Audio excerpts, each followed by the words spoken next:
peace, where different people live together.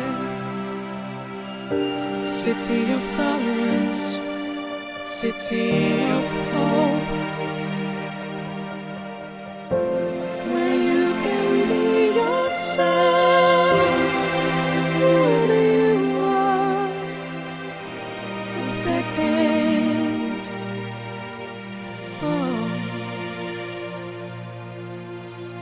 Amsterdam, city of peace, where different people live together. City of tolerance, city of hope.